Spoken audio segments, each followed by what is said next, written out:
What will the Dogs' mindset be going into this Michigan game? And there's been a lot of, including from me, looking backwards about what just happened, which is a lot of what we do in media, society, the dating world, whatever you want to call it, is what just happened. We are prisoners of the moment.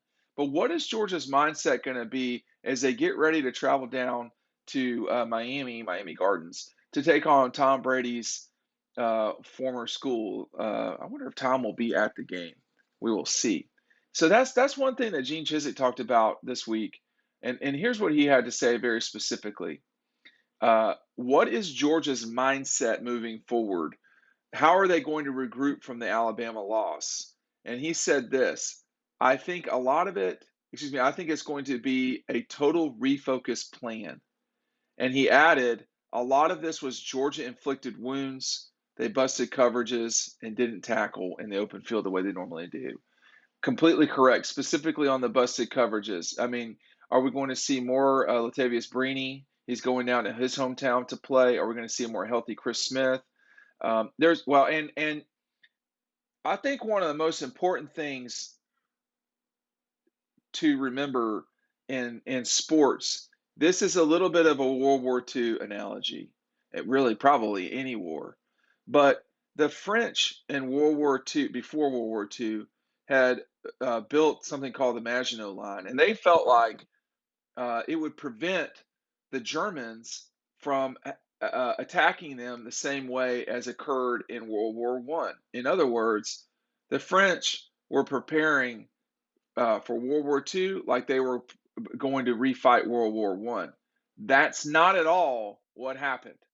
And what I mean to say is, you cannot focus on what happened in the recent past. You have to focus on playing the game that's in front of you, not just the Michigan game, but the Cincinnati game or the Alabama game after that. The Michigan game won't be the Alabama game. And the best example of that is Michigan themselves. Okay. And when Gene Chizik's talking about refocusing, this is exactly what he's talking about. Do you remember when Ohio State absolutely bludgeoned Michigan State's brains in? The next week, they lost by 3 touchdowns to Michigan. So one thing doesn't have anything to do with 2 touchdowns, excuse me, but we're thoroughly beaten the entire day. Now, I remember we're sitting there watching the scoreboard so much, and you got a chance to go back home. You can't play the game that happened the week before. I mean, we've seen this multiple times in college football. 1996, the Florida Gators lose to Florida State. They bring down the goalposts and all this stuff. They get to the Sugar Bowl, and Bobby Bowden did not want to play the Gators. He was right because they blew Florida State out.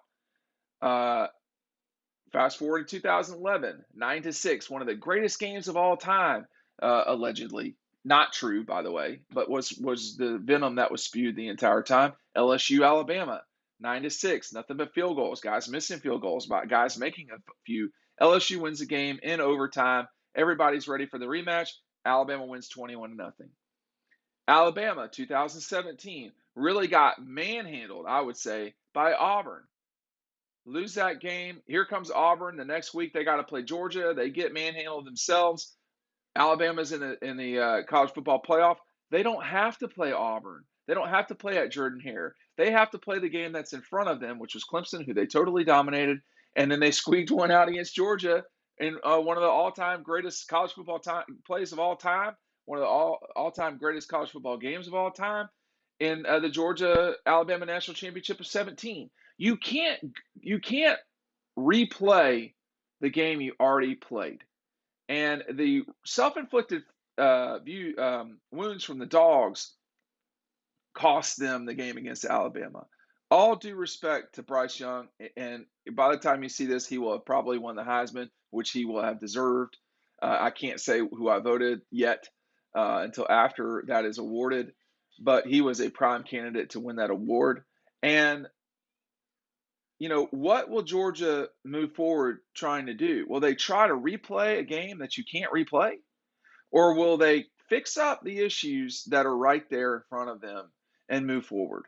Because these are not all, I mean, it's very hard to not want to replay the game you just played and lost.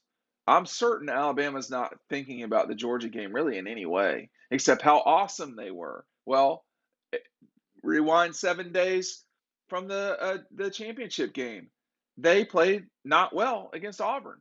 They played not well against LSU. They played not well defensively against Arkansas.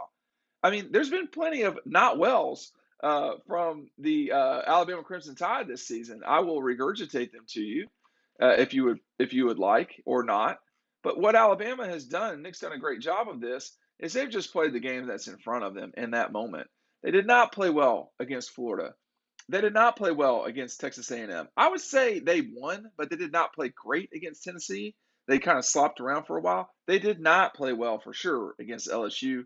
They did not play well defensively against Arkansas. They did not play well as a team against Auburn. I do think if they had won against Georgia, they'd still be in the playoff as a two-loss SEC champion if they had lost to Auburn, but that's irrelevant. You got to play what's in front of you. The least talked about team in all of this is Cincinnati. And I don't get off on this disrespect. The disrespect is the most overused term in sports. And, you know, if I were Cincinnati and you want to motivate yourself, you can scream and yell about being disrespected, but nobody cares and no one's going to listen to you. You have to play the game that's in front of you at that moment. So I think what Gene Chizik, who has been very good for a long time analyzing SEC football games, I'm glad he's doing it. He's exactly correct. What's Georgia's mindset? Are they feel? I mean, this is me talking now. Are they feeling sorry for themselves? Are they saying we let Alabama off the hook, or are they saying, you know, we can't beat Alabama? I'm certain they're not saying the second one, the one I just mentioned. I'm certain they feel like they can beat Alabama. They got to go prove it, and that involves completely setting your mind right. That was something we talked about a lot in sports when I was playing. Get your mind right. What is your mindset? You choose your mindset. There's a lot that goes on in life that you cannot control, but the one thing you can is the way that you approach something mentally, the way that you choose to go about your day. Are you motivating yourself? I've talked about this a lot on Riding Home. Any one person, any one player can supercharge and jack up a practice. They can get it going. And honestly, any one player can bring a practice down too. And practices right now are at a premium. So, you don't have a lot of time to get ready for Michigan. And Georgia's not yet. They may have started practice today, but they hadn't really gotten into the meat of it. What is Georgia's mindset? How are they going to regroup from this? This is Gene Chizik again. I think this is going to be a total refocus plan. A lot of this was Georgia inflicted wounds. They busted coverages on third down, no less. Completely correct from Gene. Completely correct from Dawg Post, the place you need to be going right now to get all this recruiting scoop as well as what we're hearing, which is coming out on Sunday. We'll see you over on the website.